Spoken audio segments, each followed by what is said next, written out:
আমরা যে কেন্দ্রে রয়েছি সেই কেন্দ্র কিন্তু শুধুমাত্র পশ্চিমবঙ্গের ক্ষেত্রে নয়, সারা দেশের ক্ষেত্রেই বলা যায় একটি নজরগাড়া কেন্দ্র। মুর্শিদাবাদ লোকসভা কেন্দ্রে আমরা এই মুহূর্তে রয়েছি এবং আমাদের সঙ্গে রয়েছেন সাংসদ এবং এবারেও তৃণমূল কংগ্রেসের প্রার্থী আবু তাহের খান। আমরা কথা বলবো। দাদা, প্রথমেই আপনাকে অনেক ধন্যবাদ আমাদের সময় দেওয়ার জন্য। প্রথমেই যেটা জিজ্ঞেস করা, যে আপনার বিরুদ্ধে একদিকে গৌরীশঙ্কর ঘোষ বিজেপির প্রার্থী হয়েছেন, যিনি মুর্শিদাবাদের স্ট্যান্ডিং এমএলএ, অন্যদিকে সিপিআইএম রাজ্য সম্পাদক, তিনি কংগ্রেসের সমর্থনে মোহাম্মদ সেলিম এখানে প্রার্থী হয়েছে। লড়াইটা কি একটু কঠিন হয়ে গেল এবার? দেখুন, আমরা এই লড়াইটাকে কঠিন হিসেবে দেখতে চাই না বা দেখিও না, কারণ প্রত্যেকটা নির্বাচনে লড়াই, নির্বাচন মানেই লড়াই। সেই লড়াইয়ে প্রতিবারই জিতে এসেছি, যেই প্রার্থী হোক না কেন। এটা আমাদের 35 বছরের অভিজ্ঞতা, নির্বাচনী অভিজ্ঞতা। সেই অভিজ্ঞতার নিরিখে বলতে চাইছি যে এবারে লালবাগ থেকে যিনি ক্যান্ডিডেট হয়েছেন, তিনি একজন বিধায়কও আছেন, গৌরীশঙ্কর ঘোষ। তিনি একদিকে বিধায়ক, আবার এবার আমার বিরুদ্ধে বিজেপির প্রার্থী। তো আমার মনে হয় যে লালবাগ বিধানসভা কেন্দ্র, মুর্শিদাবাদ বিধানসভা কেন্দ্র, সেই কেন্দ্রেই তার পরাজয় নিশ্চিত। সেই কেন্দ্রে বিধানসভায় তার পরাজয় নিশ্চিত এই কারণে, কারণ তিনি উন্নয়ন তো কিছুই করতে পারেননি। আর তার সঙ্গে সঙ্গে তার পার্টির লোক, একদম একনিষ্ঠ কর্মীরা তার বিরুদ্ধে মিছিল করছে, স্লোগান দিচ্ছে যে গৌরী হটাও দেশ বাঁচাও। এই যে স্লোগান দিচ্ছে, তার মানে এটা সহজে অনুমেয় যে সেখান থেকেই সে হারবে নিশ্চিত। আর অন্যান্য কেন্দ্রের কথা বলা বাহুল্য, অন্যান্য জায়গায় তার জেতার মতো কোনো জায়গাই নেই। প্রত্যেকটা বিধানসভায়, আমার নির্বাচনী ক্ষেত্র মুর্শিদাবাদের প্রত্যেকটা বিধানসভায় হারবে, এবং সে যেখানকার এমএলএ সেখানেও হারবে। সুতরাং তার জেতার কোনো জায়গা মুর্শিদাবাদ লোকসভা কেন্দ্রে নাই। আরেকদিকে মোহাম্মদ সেলিম, যাকে বাংলার মানুষ, যাদেরকে প্রত্যাখ্যান করেছে এবং যাদের বিধানসভায় একটা সিটও নাই, মোহাম্মদ সেলিমের নাম ভাঙিয়ে এখানে চেষ্টা হচ্ছে হয়তো মাইনরিটি তাস খেলা হবে। কিন্তু সেগুড়ে বালি, মাইনরিটিরা এত বেকুব নয় যে মোহাম্মদ সেলিম মাইনরিটির নাম আছে তাই তাকে এখানে ভোট দেবে। এই মোহাম্মদ সেলিম মাইনরিটি মন্ত্রীও ছিল পশ্চিমবাংলায়, কিন্তু মাইনরিটির স্বার্থে তার বিন্দুমাত্র কোথাও কোনো অবদান নাই। সে নিজের ছাড়া কিছুই বোঝে না। আপনারা তো দেখেছেন, পেপারের মাঝে টিভিতে উঠেছিল যে একটা সরকারি বাংলো নিয়ে তার বিরুদ্ধে কি অভিযোগ। সরকারি একটা হসপিটালের বাংলো দীর্ঘদিন অকুপাই করে আছে, ছাড়বে না। অদ্ভুত মানুষ, যা পাবে তাই নেবে এরা, মোহাম্মদ সেলিমরা। সুতরাং এই ধরনের মানুষ এখানে এসেছে, এটা আরও ভালো, তাকে স্বাগত জানাই। কিন্তু মুর্শিদাবাদের মানুষ এমন শিক্ষা দেবে এই সিপিএমকে, মোহাম্মদ সেলিমকে, যে উনি বুঝতে পারবেন মুর্শিদাবাদ জেলার 7টা বিধানসভা কেন্দ্র, 7টা বিধানসভা কেন্দ্রেই ওর দল একদম তলানিতে থাকবে, এটা আপনার নিশ্চিত থাকুন।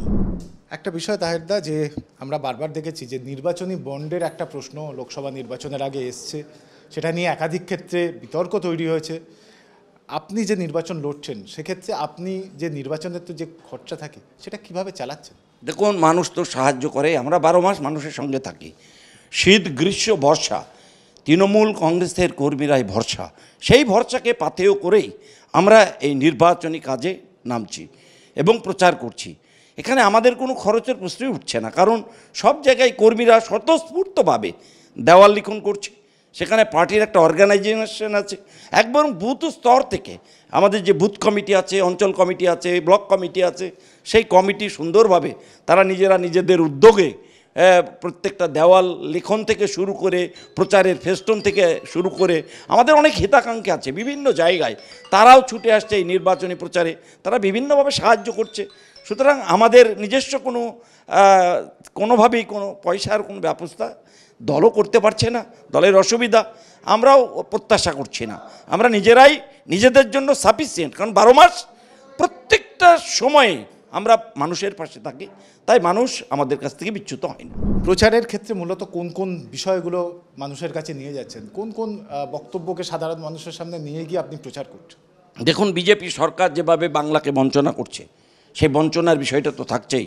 100 দিনের কাজ, গরিব মানুষের ঘরের টাকা, আজকে জিএসটির টাকা নিয়ে যাচ্ছে, সে টাকা ফেরত দিচ্ছে না বাংলাকে।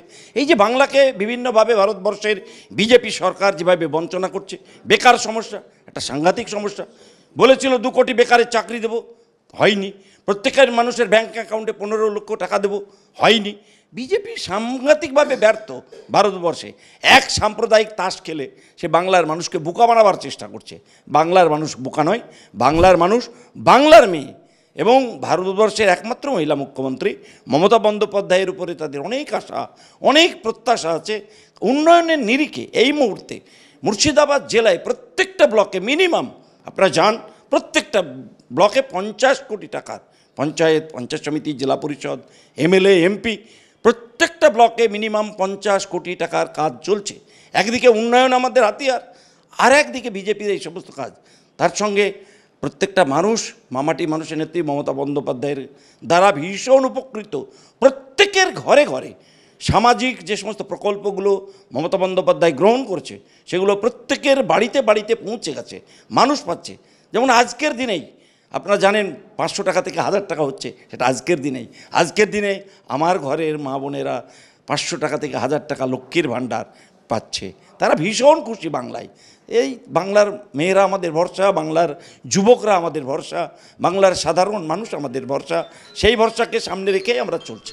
একটা বিষয় বা বিজেপির তরফ থেকে যেটা অভিযোগ, যে বিভিন্ন যে সমস্ত কেন্দ্রীয় প্রকল্পের টাকা আপনারা সেগুলোকে যে সঠিকভাবে কাজে লাগানো প্রয়োজন সেগুলো করছেন না, সেই কারণে তারা কেন্দ্রের টাকা বন্ধ করে দিচ্ছে। আপনি কিছু বলবেন? হ্যাঁ, নিশ্চয়ই। কারণ কেন্দ্রের টিম বারবার এসেছে। আমাদের মাননীয় মুখ্যমন্ত্রী তিনি তার অফিসার পর্যায়ের বিভিন্নভাবে দিল্লিতে গিয়ে তদবির তদারক করছেন। তো যদি এটাই হয়, তা আমরা তো, আমাদের নেতা বলেছেন, অভিষেক বন্দ্যোপাধ্যায় বলেছেন যে তারা শ্বেতপত্র প্রকাশ করুক কোন কোন টাকা নয়ছয় হয়েছে। আমাদের বাংলাকে যে বঞ্চনা করা হয়েছে তার তো বিভিন্ন তথ্য তুলে ধরে আমরা প্রতিবাদ করেছি। প্রতিবাদের ঝড় উঠছে গোটা বাংলায়, এবং আমাদের প্রত্যেকটা এলাকায় এলাকায় এ নিয়ে আমাদের প্রচার চলছে যে বাংলাকে বঞ্চনা করা হচ্ছে। আর তাদের যদি বাংলাকে বঞ্চনা না করেই থাকে, 100 দিনের কাজ পাশে বিহারে চলছে, বাংলায় নেই, পাশে উত্তরপ্রদেশে, এই উড়িষ্যায় চলছে, বাংলায় নেই, অদ্ভুত ব্যাপার, পাশে ত্রিপুরায় চলছে, বাংলায় নেই। তো বাংলা মানুষ বুঝতে পারছে যে বাংলাকে বঞ্চনা করা হচ্ছে, সর্বক্ষেত্রে বাংলাকে পিছিয়ে দেওয়ার চেষ্টা হচ্ছে। সুতরাং এটা নিয়ে আমাদের আন্দোলন চলছে। আর অন্য ক্ষেত্রে যে টাকা নয়ছয়ের কথা বলছে, এটা ভিত্তিহীন অভিযোগ এবং মানুষকে বোকা বানাবার চেষ্টা করছে ভারতবর্ষের বিজেপি পার্টি, মোদী সরকার। একটা জিনিস আমরা মুর্শিদাবাদের বেশ কিছু জায়গায়, রানীনগর সহ বেশ কিছু জায়গায় ঘুরে যেটা দেখলাম, যে সাধারণ মানুষের মধ্যে পানীয় জল এবং চাষের জমিতে যে জল যাওয়া, সেটার একটা বড় সমস্যা রয়েছে। যে জল প্রকল্পগুলো রয়েছে সেখানে সাধারণ মানুষ সেই জল খেতে পাচ্ছে না, এই ধরনের অভিযোগগুলো রয়েছে। পরিযায়ী শ্রমিকের একটা অভিযোগ রয়েছে। এই বিষয়গুলো সমাধানের ক্ষেত্রে আপনি কি ভাবছেন? দেখুন, পরিযায়ী শ্রমিক নিয়ে আমার সরকার একটা নতুন প্রকল্প গ্রহণ করেছে, আপনারা সকলেই জানেন। তাদের জন্য একটা নেটওয়ার্ক তৈরি হয়েছে। পরিযায়ী শ্রমিক যারা বাইরে আছে, যাদের অসুবিধা হবে, তাদের জন্য আমার সরকার বিভিন্ন ধরনের পরিকল্পনা গ্রহণ করেছে এবং একজনকে দায়িত্ব দিয়েছে, একজন সাংসদকে, সেই বিষয়টা তিনি দেখছেন পরিযায়ী শ্রমিকদের ক্ষেত্রে। এবং ব্লকে ব্লকে তার একটা নোট হচ্ছে কোন ব্লকে কতজন পরিযায়ী শ্রমিক আছে, তাদের একটা তথ্য বাংলার মানুষের কাছে, বাংলার সরকারের কাছে থাক।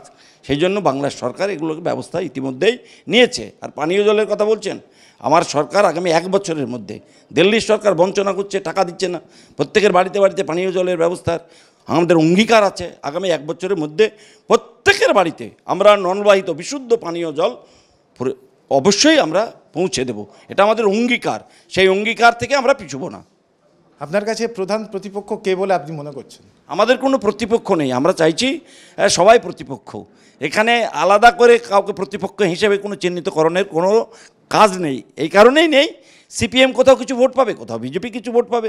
ওই দুই দল মিলে যা ভোট পাবে, সিপিএমের ক্যান্ডিডেট মোহাম্মদ সেলিম এবং গৌরীশঙ্কর ঘোষ বিজেপির ক্যান্ডিডেট যা ভোট পাবে, তার থেকে দুটো এক করেও যা ভোট হবে, তার থেকেও আমাদের ভোট বেশি থাকবে, নিশ্চিত থাকুন।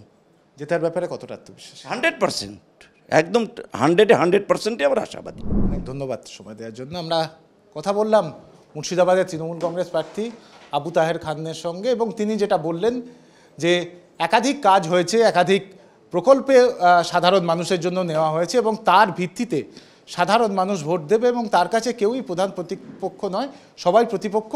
এবং তার মধ্যে থেকেও জেতার ব্যাপারে তিনি কিন্তু 100% আত্মবিশ্বাসী। ক্যামেরায় বরুণ ভান্ডারীর সঙ্গে ত্রয়ন চক্রবর্তী, ট্রাইব টিভি বাংলা, মুর্শিদাবাদ।